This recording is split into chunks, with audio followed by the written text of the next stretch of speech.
For our next two artworks, we're still going to be hanging out in the Citadel of Mycenae, and we were just here at Lion Gate. We're not going to go very far.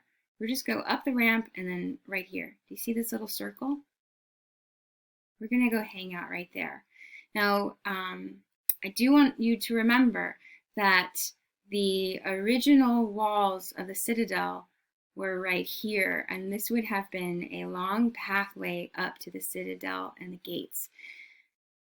Archaeologists have discovered that what is now behind the walls was once outside of the city, outside of the Citadel walls. Remember those two phases of construction?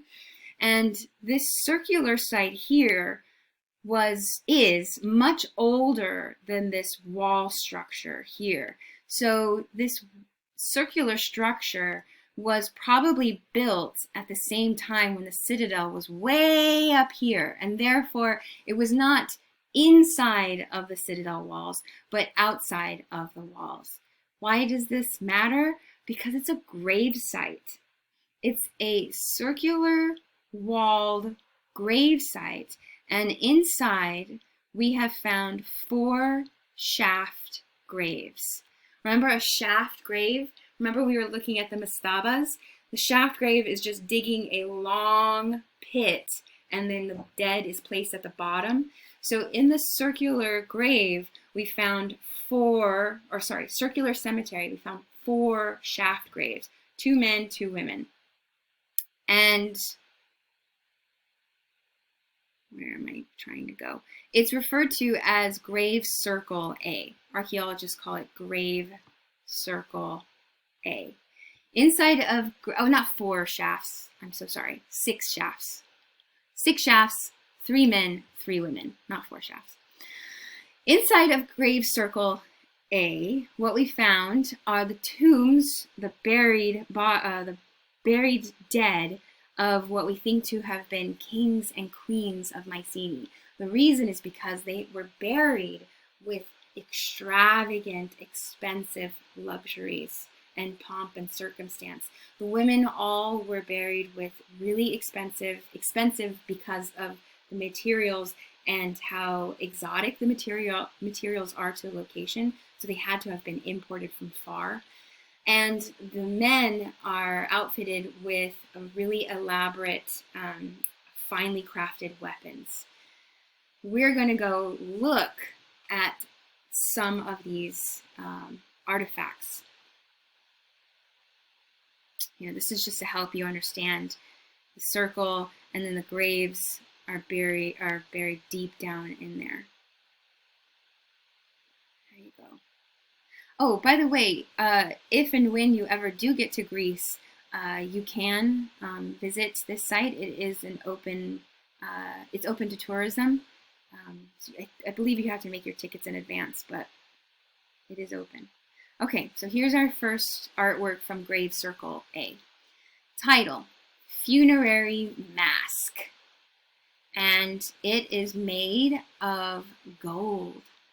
Right there it says beaten gold. It's a sheet of gold that has been beaten and shaped into a death mask.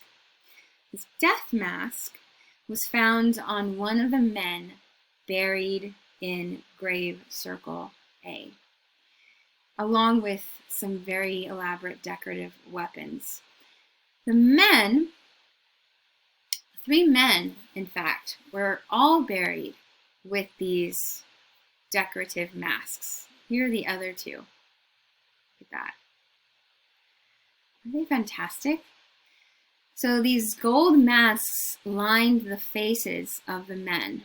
And I know what you're thinking. Death masks? Like King Tut from way back when? Like King Tut will later.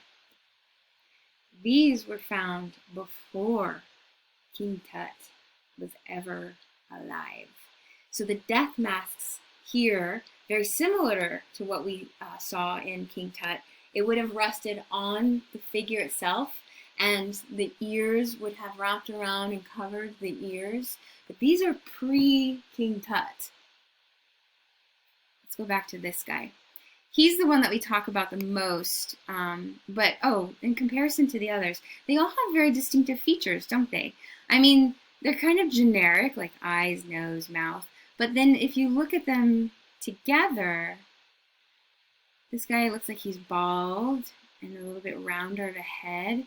This guy wants to give you a kiss. I don't know why. And then this guy, he's got a full-on, beard and hipster mustache, right? The artist, whoever it was, they took the time to create this texture of his eyebrows and then the hair on his beard. He looks so flat because, well, I mean, come on. He was in a shaft grave, like, tens of feet below the earth.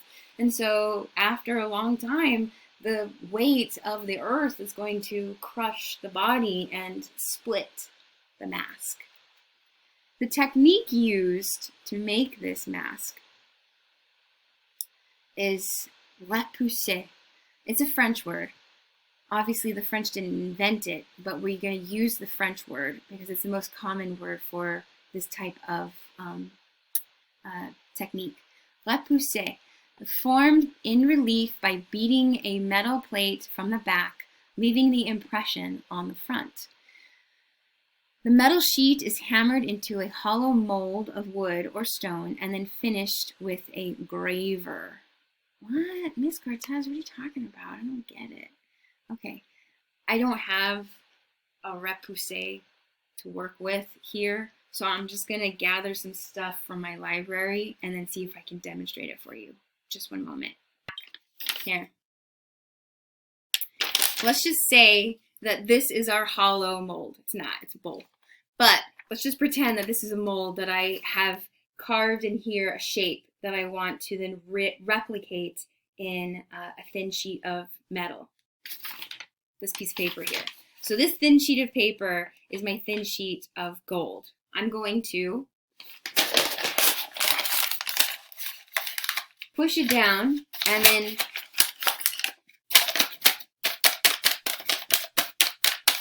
beat it into the shape that I want. Get it? That's repousser. You got it now.